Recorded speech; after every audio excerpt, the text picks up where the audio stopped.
right now, there he is. We are gazing at the big screen at the face of Roy Wood Jr. Hey, Roy, how are you, sir? Yeah, how y'all been, baby? What's been going on, baby? Y'all looking good, baby. Thank you, Roy. You too. It's good to see you. And Roy's got a couple cool things going on. Roy, of course, is a veteran stand-up comedian and sort of a former radio guy, but now a big TV guy with The Daily Show. Yeah, I mean, when there isn't a writer's strike, I guess I am doing a lot of stuff. But, you know, right now I'm riding a bike with my child and explaining to him why you should not ride through mud puddles in New York on a day when it didn't rain. Where did the mud come from, son? And what liquid created? But Roy, you are going to be on stage coming up in Virginia Beach, June 23rd through the 24th. Other shows include Cleveland, Orlando, Greater Cincinnati, Syracuse. But tell me about the live stream thing you're doing. Is that tomorrow? Yeah, so that's tomorrow. You know, people can buy, a ticket, from your website for this. So here's what happened 2 years ago. Me and this funny therapist that I know, wonderful woman, B. Arthur, not the dead one. This one's still alive. With respect. We wanted to do like a weird audience advice show, but the problem is that most people won't tell you real stuff if they have to put their name to it. So myself and my co-creator, the show is called Tribulations, and it's basically anonymous audience advice, and people get real, they get deep. Myself, some comedians that we all know and love get on stage. We make fun of the advice, and then B gets on stage and actually gives something that's actionable and helpful. And really all we're trying to create is just this big, warm-ass, tipsy group hug, consensual group hug, where everybody knows that they're not alone in whatever they're going through. And it's wild, bro, because we get some people on the show who literally talk about, I'm the last living member of my family. What do I do when it comes to cleaning out the house that I grew up in emotionally? How do I get past that? And then we had a guy who said, I found the guy who stole my car. Should I go and beat him down at work? I say no. You do not beat a person up at their job. You go home and you leave a nasty Yelp like a real American. That's what we have to do in this world. No, that's a great idea for the show. Roy Wood Jr. is our guest. And I love Roy's life story is so interesting. We first met Roy. He came into the show, and that night we were having a Christmas party. And Roy asked if he could get up and do a few minutes, and he just killed it. And we realized right away how great and funny Roy is. But your dad and his life story is so fascinating to me. He was a really serious journalist and was like Mr. Birmingham, Alabama, right? Yo, my dad was Mr. Black journalism top to bottom. So my father was a war reporter for most conflicts and would deliberately embed himself with predominantly black platoons. He went to South Africa, covered their riots in the 50s. He went to Zimbabwe. Back then it was Rhodesia, and he covered their civil war. Then he went to Vietnam. Pretty much anywhere bullets were zinging past black people, my dad was like, yes, I will go. Would you like a gun? No, just give me a tape recorder. Wow. And your dad actually, he knew Dr. Martin Luther King. I mean, he was... Yeah, my father, any photo you can find of the civil rights movement, my dad was probably like 3 rows behind getting a quote from somebody. And so, he ended up in Chicago for a while. Did I ever tell you the Soul Train story about my dad and Don Cornelius? You told me that story, Roy, but it bears repeating, certainly. It's a wonderful story. So when my dad was working in Chicago, Don Cornelius was still a police officer. Pulls my pops over, gives him a ticket. My dad goes, you have a good voice for radio. Quit this job and come work at the radio station. Don Cornelius actually quits the radio station, starts working for my pops, grows into everything we know Don Cornelius to be. Along the way, he goes to my pops. He goes, hey, man, I need a little money. I'm going to start a show that I think could rival what Dick Clark is doing. Do you want to be an investor? And my pops goes, sure, here's $1,000. And Don Cornelius, with a couple other people, creates the pilot for what we know today as Soul Train. he can't sell it because it's just you know how television is. It's hard to sell a TV show. Meanwhile, my daddy wants his $1,000 back. Hey man, it's the 70s. That's like 100,000. I don't know conversion rates, but $1,000 is a lot more.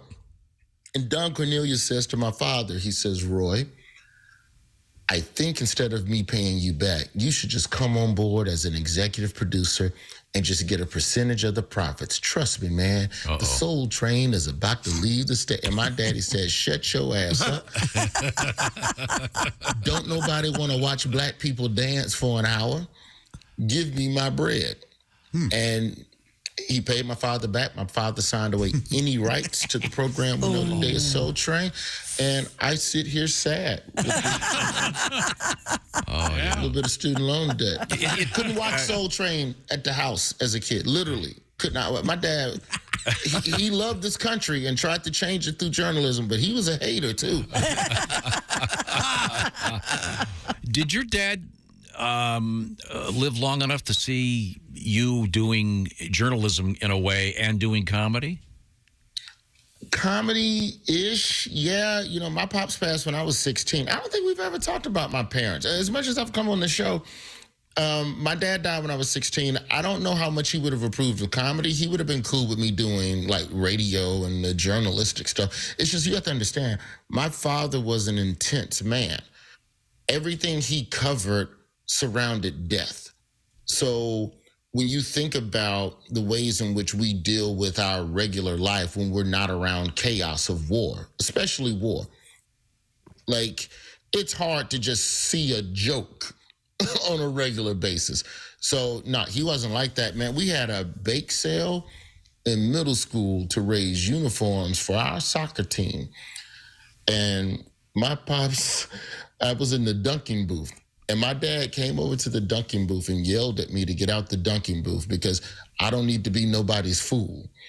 And I'm like, we're raising money for the soccer team. We need new uniforms. Because at the time, our uniforms, the numbers were peeling off the back. I said, Dad, the numbers are coming off the back of the uniform. The ref don't know who I am. And this is the 80s. He said, boy, you're a black kid playing soccer. The ref know who you are.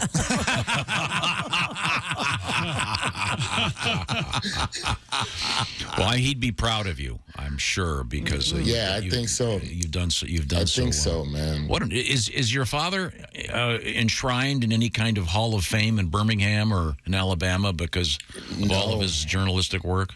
No, the National Association of Black Journalists gave my father a Lifetime Achievement Award back in '93, 2 years before he passed. And I believe there's a radio section. I need to confirm that it's still there. Radio section in the Smithsonian, where I think one of his microphones is. Oh, that's cool. But in terms of the larger, bigger scheme of things in Birmingham, no. But, you know, he's a legend in the city. My dad didn't do it for the glory or anything like that. My dad just loved his country, and he just tried to write stories that helped make the country a better place. Was he also I want my damn exhibit. Was your dad also? I know he was a very serious journalist. Was he also? Did he ever have like a DJ shift where he'd be playing jazz? Jazz. Okay. Jazz. My daddy loved jazz, and then on road trips would sit there and play jazz. Do you understand?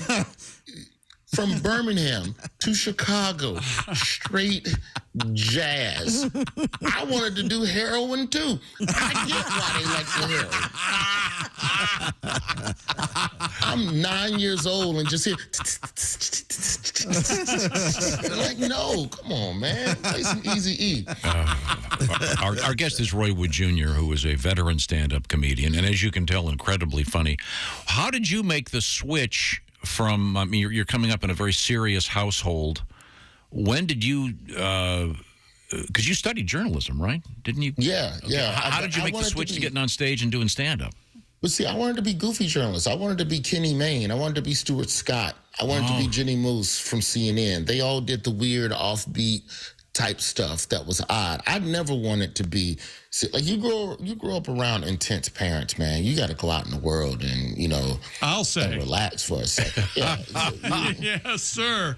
Your daddy come home. I'm sneaking and watching Soul Train like it's scrambled porn. Did I hear happy black music in this room, boy? No, sir. I was listening to jazz. Now, your parents weren't living together for a lot of your life. What was your mom like? Was she as intense as your dad?